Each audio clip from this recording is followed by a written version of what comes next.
We are starting in the Gospel on chapter 15, the last visit to Keshab. Now, I think everyone knows Keshab was Keshab Chandra Sen, who was in charge of one of the Brahmo Samaj groups. And Ramakrishna's great dear friend, that he felt every time he went to Calcutta he could talk to Keshab, because a similar experience, he could talk on a level of spirituality that he couldn't talk to other people on. So this is his last visit to Keshab. Wednesday, November 28th, 1883. At 2 o'clock in the afternoon, M was pacing the footpath of the circular road in front of the Lily Cottage, where Keshab Chandra Sen lived. He was eagerly awaiting the arrival of Sri Ramakrishna.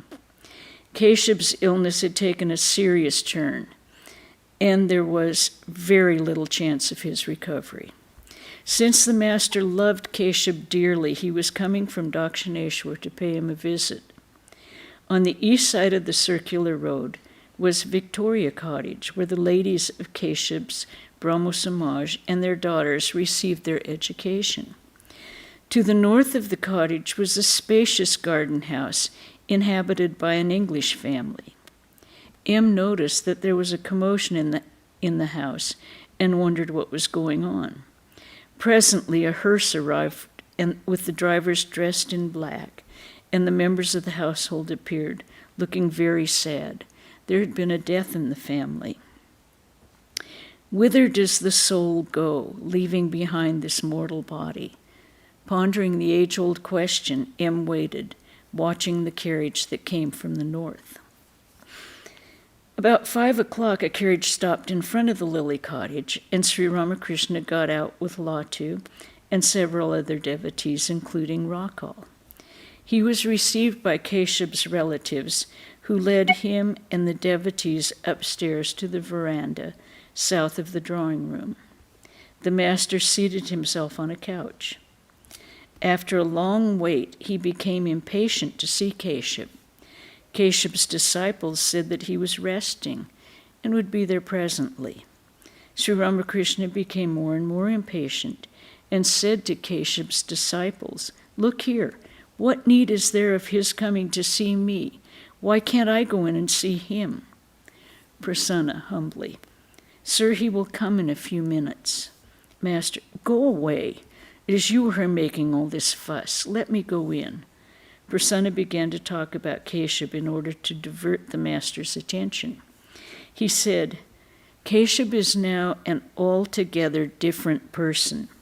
Like you, sir, he talks of the Divine Mother. He hears what the mother says and laughs and cries." When he was told that Keshab talked to the Divine Mother and laughed and cried, the master became ecstatic. Presently he went into samadhi. It was winter, and the master was wearing a green flannel coat with a shawl thrown over it. He sat straight, with his eyes fixed deep in ecstasy. A long time passed in this way. There was no indication of his returning to the normal plane of consciousness. Gradually it became dark. Lamps were lighted in the drawing room, where the master was now to go. While he was slowly coming down to the plane of ordinary consciousness, he was taken there, though with great difficulty. The room was well furnished. At the sight of the furniture, the master muttered to himself, "These things were necessary before, but of what use are they now?" Seeing Rakal, he said, "Oh, hello. Are you here?" Then, seating himself on a couch, he again lost consciousness of the outer world. And looking around as if seeing someone, he said, "Hello, Mother. I see that you too have come. How you are showing off in your Benares sari. Don't bother me now, please. Sit down and be quiet." The master was in an intense divine intoxication. In the well-lighted room, the Brahmo devotees sat around the master. Latu, Rakal, and M remained near him. He was saying to himself, still filled with divine fervor. The body and the soul. The body was born and it will die, but for the soul there is no death. It is like the betel nut. When the nut is ripe, it does not stick to the shell, but when it is green, it is difficult to separate it from the shell. After realizing God, one does not identify oneself anymore with the body. Then one knows the body and the soul are two different things. At this moment, Keshab entered the room. He came through the east door. Those who remembered the man who had preached in the town hall or the Brahmo Samaj temple were shocked to see his skeleton covered with skin. He could hardly stand. He walked, holding to the wall for support. With great difficulty, he sat down in front of the couch. In the meantime, Sri Ramakrishna had got down from the couch and was sitting on the floor. Keshab bowed low before the master and remained in that position a long time, touching the master's feet with his forehead. Then he sat up. Sri Ramakrishna was still in a state of ecstasy. He muttered to himself. He talked to the Divine Mother. Raising his voice, Keshab said, "I am here, sir, I am here." He took Sri Ramakrishna's left hand and stroked it gently. But the master was in deep samadhi, completely intoxicated with divine love. A stream of words came from his lips as he talked to himself, and the devotees listened to him spellbound. Master, as long as a man associates himself with upadhis, so long does he see the manifold, such as Keshab, Prasanna, Amrita, and so on. But on attaining perfect knowledge, he sees only one consciousness everywhere. The same perfect knowledge, again, makes him realize that the one consciousness has become the universe and its living beings and the 24 cosmic principles. But the manifestations of divine power are different in different beings. It is he, undoubtedly, who has become everything. But in some cases there is a greater manifestation than in others. Vidyasagar once asked me, "Can it be true that God has endowed some with greater power and some with less?" I replied, "If that were not so, how is it that one may be stronger than 50?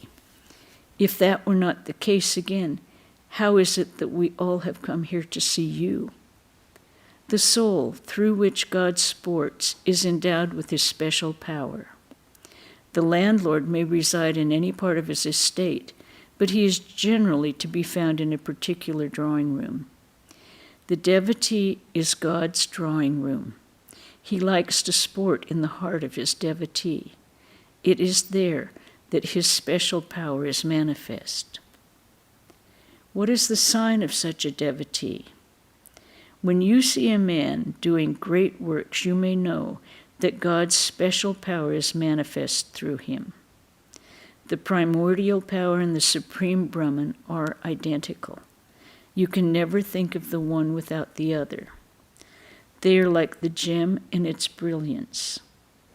One cannot think of the brilliance without the gem, or of the gem without its brilliance.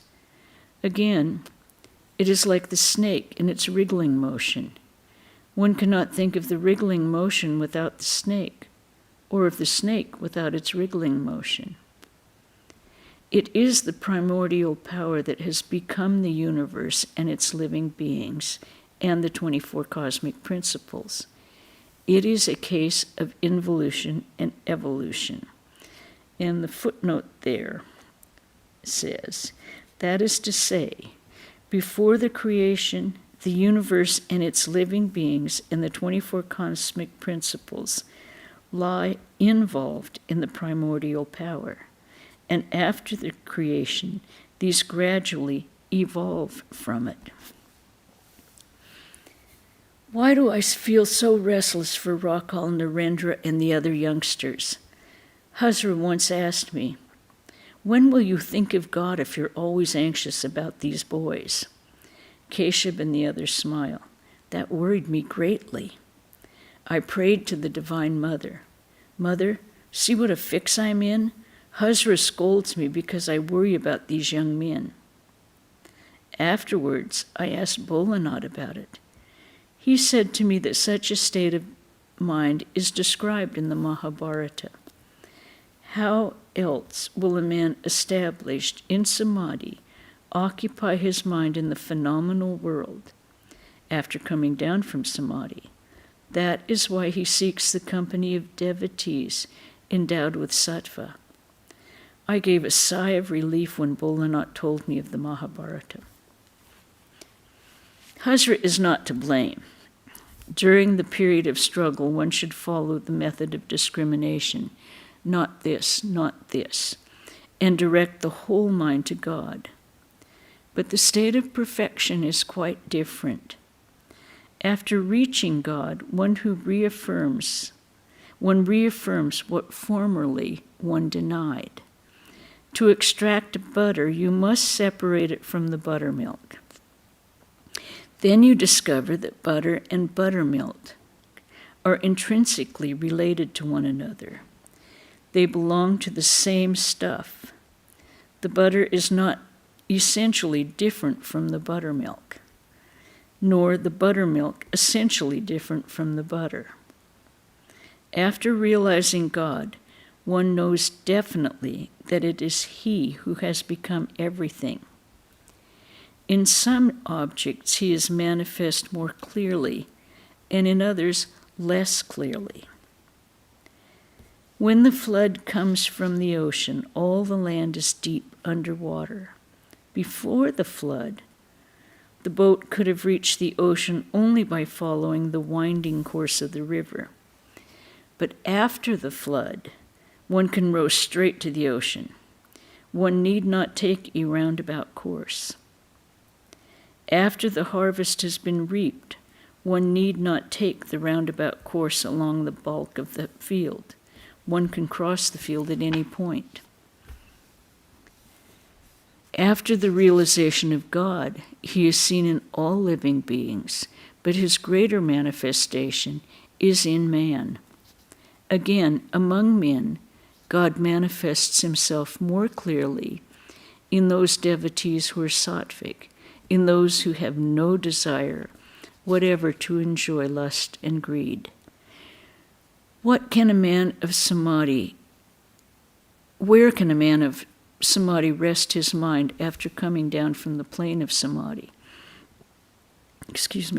That is why he feels the need of seeking the company of pure-hearted devotees, endowed with sattva and free from attachment to lust and greed. How else could such a person occupy himself in the relative plane of consciousness? He who is Brahman is the Adya Shakti, the primal energy. When inactive, he is called Brahman, the Purusha. He is called Shakti or Prakriti when engaged in creation, preservation, and destruction. These are the two aspects of reality, Purusha and Prakriti. He who is the Purusha is also Prakriti. Both are the embodiment of bliss. If you are aware of the male principle, you cannot ignore the female principle. He who is aware of the father must also think of the mother. Keshav laughs. He who knows darkness also knows light. He who knows night also knows day. He who knows happiness also knows misery. You understand this, don't you? Keshav, yes, sir, I do. Master, my mother, who is my mother? Ah, she is the mother of the universe. It is she who creates and preserves the world, and who always protects her children, and who grants whatever they desire, dharma, artha, kama, moksha. A true son cannot live away from his mother. The mother knows everything. The child only eats, drinks, and makes merry. He doesn't worry himself about the things of the world. Keshav: Yes, sir, that is quite true. While talking, Sri Ramakrishna regained the normal consciousness of the world. With a smile on his face, he conversed with Keshav. The room full of men watched them eagerly and listened to their words. Everybody was amazed to find that neither Keshav nor the master inquired about each other's health. They only talked about God. Master to Keshav: Why do the members of the Brahmo Samaj dwell so much on God's glories? Is there any great need for repeating such things as, O God, thou hast created the moon, the sun, and the stars? Most people are filled with admiration for the garden only. How few care to see its owner. Who is greater, the garden or its owner? After a few drinks at a tavern, do I care how many gallons of wine are stored there? 1 bottle is enough for me. When I met Narendra, I never asked him, Who is your father? How many houses does he own? Shall I tell you the truth? Man loves his own riches, and so he thinks that God loves his too. He thinks that God will be pleased if we glorify his riches. Once Shambhu said to me, Please bless me, that I may die leaving my riches at the lotus feet of God. I answered, These are riches only to you. What riches can you offer God? To him these are mere dust and straw. Once a thief broke into the temple of Vishnu and robbed the image of its jewels. Mathur Babu and I went to the temple to see what was the matter. Addressing the image, Mathur said bitterly, What a shame, Lord. You are so worthless. The thief took all the ornaments from your body, and you couldn't do a thing about it. Whereupon I said to Mathur, Shame on you. How improper your words are. To God, the jewels you talk so much about are only lumps of clay. Lakshmi, the goddess of fortune, is his consort. Do you mean to say that he should spend sleepless nights because a thief has taken away a few of your rupees? You mustn't say such things. Can one ever bring God under control through wealth? He can be tamed only through love. What does he want? Certainly not wealth.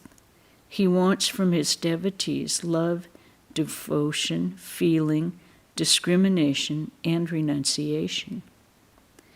One looks on God exactly according to one's own inner feeling.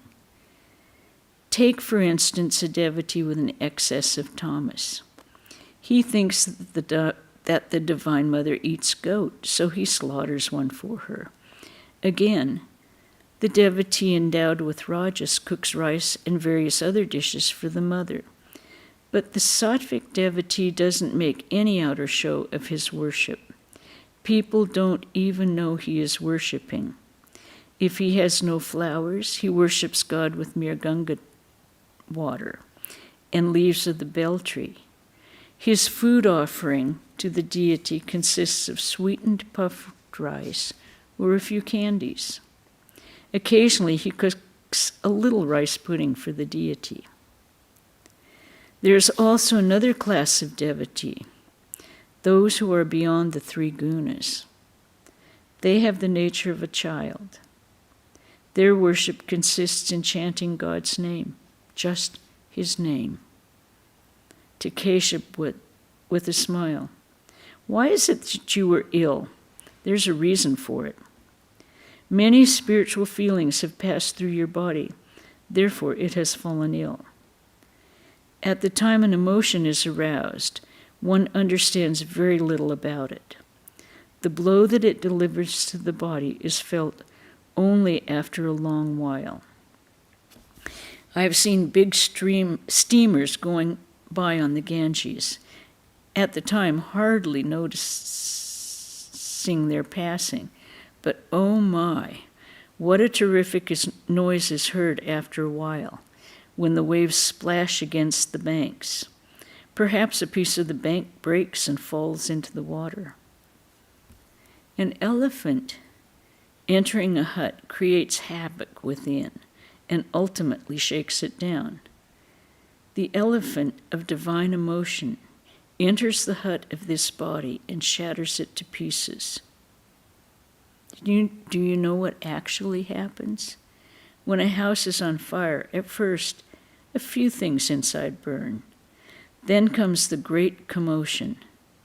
Just so, the fire of knowledge at first destroys such enemies of spiritual life as passion, anger, and so forth. Then comes the turn of ego. And lastly, a violent commotion is seen in the physical frame. You may think that everything is going to be over, but God will not release you as long as the slightest trace of your illness is left. You simply cannot leave the hospital if your name is registered there. As long as the illness is not perfectly cured, the doctor won't give you a permit to go. Why did you register your name in the hospital at all? All laugh.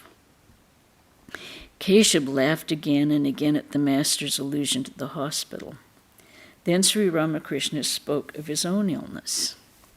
To Keshab, Hrido used to say, "Never before have I seen such ecstasy for God, and never before have I seen such illness. I was then seriously ill with stubborn diarrhea. It was as if a million ants were gnawing at my brain.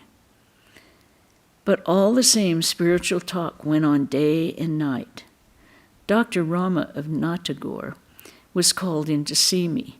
He found me discussing spiritual truth. 'What a madman,' he said. 'Nothing is left of him, a few bones, and still he is reasoning like that.' Master, to Keshab, all depends on God's will. O Mother, all is done after thine own sweet will. Thou art in truth self-willed, Redeemer of mankind. Thou workest thine own work, men only call it theirs." In order to take full advantage of the dew, the gardener removes the soil from the Basra rose down to the very root. The plant thrives better on account of the moisture.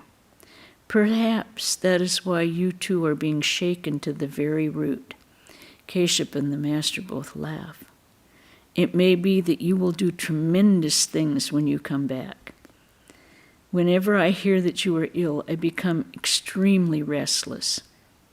After hearing of your last illness, I used to weep to the Divine Mother in the small hours of the morning. I prayed to her, "O Mother, if anything happens to Keshab, with whom then shall I talk in Calcutta?" Coming to Calcutta, I offered fruits and sweets to the Divine Mother, with a prayer for your well-being. The devotees were deeply touched to hear of Sri Ramakrishna's love for Keshab and his longing for the Brahmo leader.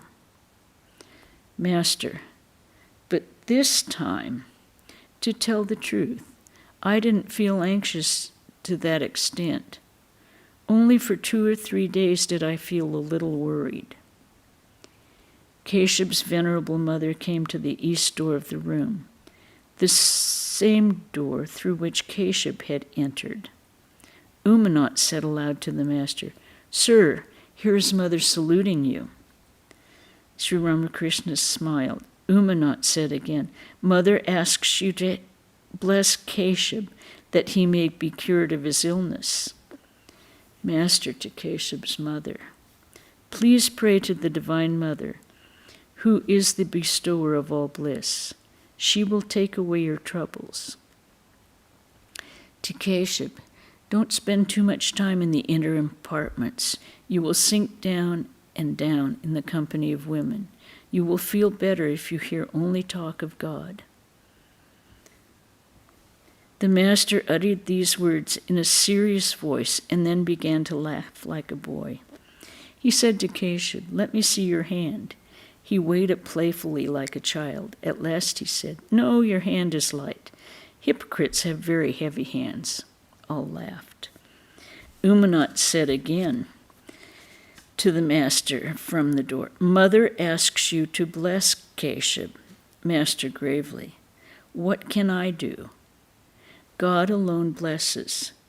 Thou workest thine own work, men only call it theirs." God laughs on two occasions. He laughs when two brothers divide land between them. They put a string across the land and say to each other, "This side is mine, and that side is yours." God laughs and says to himself, "Why, this whole universe is mine." And about a little clod they say, "This side is mine, and that side is yours." God laughs again when the physician says to the mother weeping bitterly because of her child's desperate illness, "Don't be afraid, mother, I shall cure your child." The physician does not know that no one can save the child if God wills that he should die. All are silent. Just then Keshab was seized with a fit of coughing, which lasted for a long time. The sight of his suffering made everyone sad. He became exhausted and could stay no longer. He bowed low before the master and left the room, holding to the wall as before. And I think we'll stop there this evening. Is there any comments or questions about what we have read?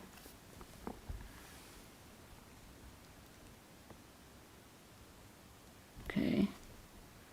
No comments, no questions. If anyone would like to take part in the reading of the complete works of Swamiji, please contact me by email and I'll give you an assignment. It's Monday, Memorial Day. And as you know, it's a custom in Southern California to read the entire complete works. Everyone reads it at home. You can read it in your own time. And we'll give you a moderate portion of the complete works to read if you contact me. It's krishnaprana@vedanta.org. Okay? And tomorrow, Swami Sumanasananda will be lecturing, and he changed his lecture title. It's Dwell in My Lotus Heart. So I hope everyone can tune into that. We will on Wednesday continue reading How a Shepherd Boy Became a Saint, Swami Adbhutananda Latu, at 5 o'clock. And I think the next Saturday. Yeah, and then Saturday will be the 1st or the 3rd? 3rd of June. We will have the gospel reading here at 5 o'clock.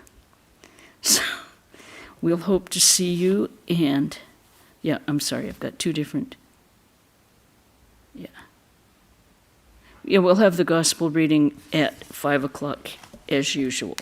So I hope to see you all. As I say, contact me if you want to read some complete works. Okay, we'll end with this chant.